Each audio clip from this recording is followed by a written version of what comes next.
Hi guys, welcome to another episode in the series of Terraria Calamity, but with 350 times more enemies spawning.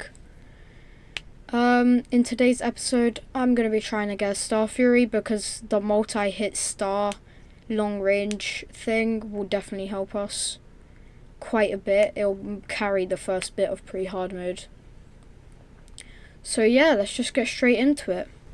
In this time lapse, you can see me opening the server to multiplayer in case Bisc is able to join. Then I'm just doing some mining, which was actually surprisingly successful. I was mining for Hermes boots, so I'd be able to fight the Eye of Cthulhu because I was overcomplicating the process of getting STARFURY. Because one of the quality of life mods I've installed allows me to buy gravitation potions. I did eventually die, but I got a pretty good haul of loot, including climbing claws and multiple other things, and a whole bunch of life crystals. Here I was crafting some gold items with the gold that I collected. And yes, if anyone asks, I do have the mining excavator mod on just because I don't want this to really be a grindy playthrough. I prefer it to be a playthrough of just trying to survive the hordes. And just in case you want to know, I will be stopping this voiceover thing, unless you prefer it more to the actual gameplay, because the voiceover was only because OBS decided to not record my voice. Here you can see me struggling to get out of the roof, which is embarrassing, and then killing a bunch of bunnies. Oh, yeah, I'm going to the desert. The reason? Because I wanted the whatever it's called, that one thing in Calamity. If you play Calamity, you'll know it. Basically, I'll explain what it does. It's from the Shrine in Desert. It gives you, like, this buff that lets you shoot, like, items out of your weapons, which is actually pretty good, because I was going for a summoner playthrough with a bit of melee and other support on the side, because doing melee against bosses which have minions, and such as the Eye of Cthulhu, that will be summoning, like, lots of minions, is going to be hard. The reason I showed you this bit of me just trying to get into the cave was because look how many Wolfram drones they are. They can pierce through walls. Look, they'll follow me down there, which is even more annoying because I have to deal with them underground as well as above. Here you can see me drill right into I think that's a desert house underground using a Splunker potion. I was digging for Hermes boots, as I already said, and guess what I find inside this random desert chest? Dune Rider boots, which are just Hermes boots, but I think they let you run faster on sand. Yeah, then I get hit, and then I think I just go back after running around a bit. Oh, I also found a desert medallion. Oh yeah, I forgot to mention, I did find a magic mirror inside my mining trip. Now, this is when it starts to get interesting. Now I had Hermes boots, I wanted to go past the corruption to the ice biome to get the Flink's fur suit and the Flink staff. Now, you can see as soon as I walk here, I get swarmed by multiple Wolfram drones, and not only Wolfram drones, also Eater of Souls. I thought it was manageable until I looked at my health and saw I was getting absolutely obliterated by thousands of Eater of Souls and multiple Blight Slimes. I almost died and ended up magic mirroring back just on 5 HP. I then decided I need a better way to cross the corruption that isn't just running around randomly. Realised I had lots of dirt on me. After depositing some stuff into the chest, I formed an idea. I was going to build over the corruption to get to the other side. The reason? Because as I said before, I want to go to the ice biome, which is never on the desert side of the world. So I ran there with a mission to build over. I accidentally ran into the corruption, which was a big mistake. I forgot that I was going to build over, because I'm dumb.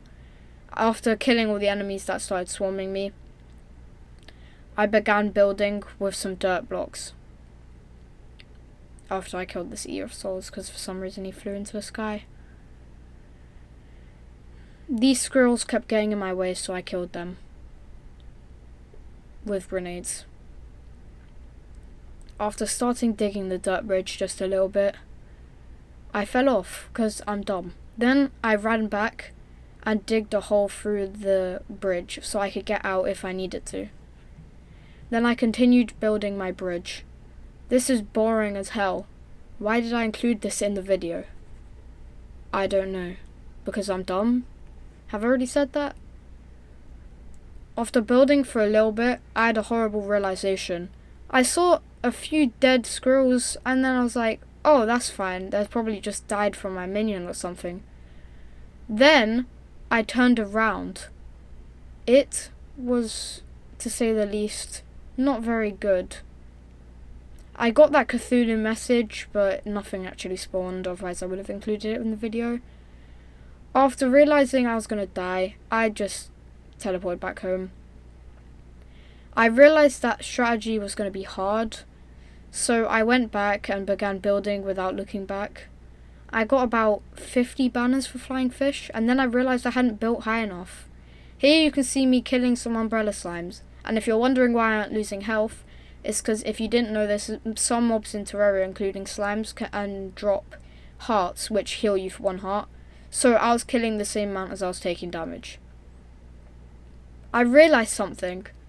If I kept killing these Eater of Souls, I could get the ancient armor. I forgot, ancient demonite armor, whatever it's called. I ended up getting a set for me and a set for Biscuitily. Then I fell into the cave, obviously, because I'm stupid. I realized something. Instead of killing the Eye of Cthulhu to get a gravitation potion, I should just dig straight up. But before I did that, I decided to get the missing pieces of armor I needed. So yeah, that's just a time lapse of me doing that. It's actually quite hard to get this ancient shadow scale armor in normal Terraria because it's got such a low drop rate. But it literally took me 10 minutes to get 2 full sets in 350 times spawns. This, yeah, is just me killing a bunch of Eater of Souls. I also got that monster meat. It got so cluttering that I had to auto-delete the shadow mail, I forgot what they're called, shadow scale greaves, because they were just filling up my inventory. After getting all 4 pieces of the armor, I decided that why would I stay here, and then yeah, just ran back after. I don't even know what I'm doing here. Oh, that's why, because I'm dumb and I fell into the caves. After almost dying, I decided that I should just build up. I know I already said that, but I realized that for some reason I decided not to build up because I thought it'd be easier to kill the Eye of Cthulhu.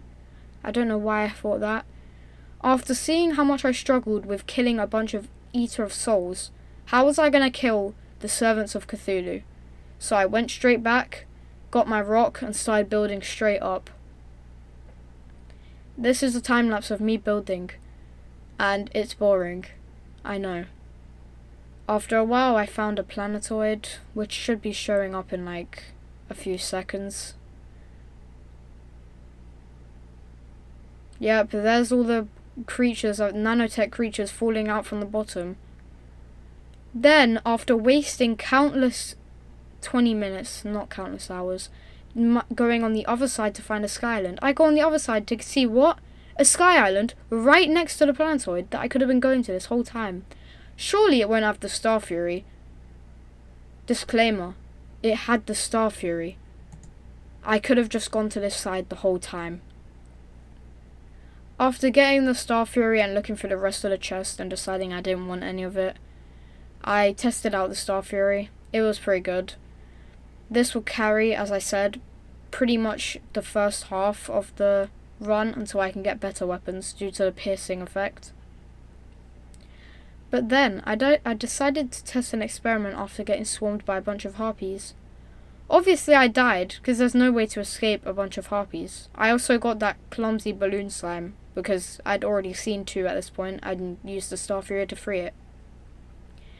Obviously I die, because I'm too stupid and decide not to use the mirror, because I thought I could kill them. But this gave me an idea.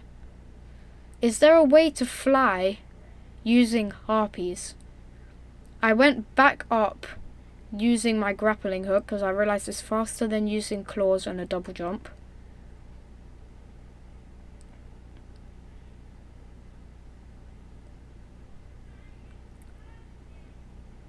Ran straight back to the harpies.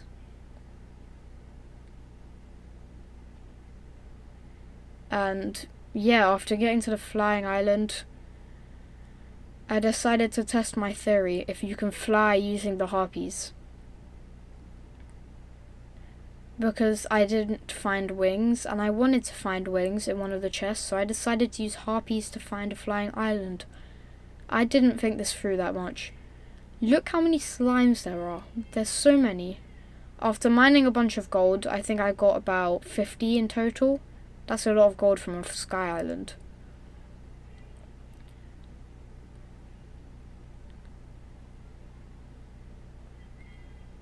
I then went up, jumped onto the planetoid.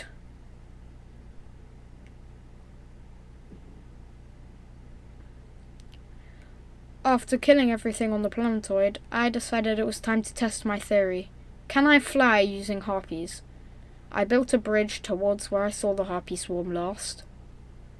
Obviously they came back, and then I flew into them and started holding down the A button. And yes, I did fly. You can see on the map that I'm going very slightly forward, and I found a planetoid with a life crystal inside. But I didn't think it through and realised I can't escape from this mound of harpies, and ended up dying. So yes, you can fly with harpies, but you will die. And with that, that's the end of the video. I hope you enjoyed. As I said before, the reason I'm doing voiceovers for these first 2 episodes is because the audio just decided to quit. And yeah, I hope you enjoyed it. And there'll be another episode next Sunday. Hopefully Bisque will be in that one. And with that, goodbye. I hope you had fun. And I hope you subscribe, because I'm new here and it'd actually help. If you think my content is good and you want to see more Terraria videos, please subscribe. And yeah, goodbye. Hope you enjoyed. Have a nice day.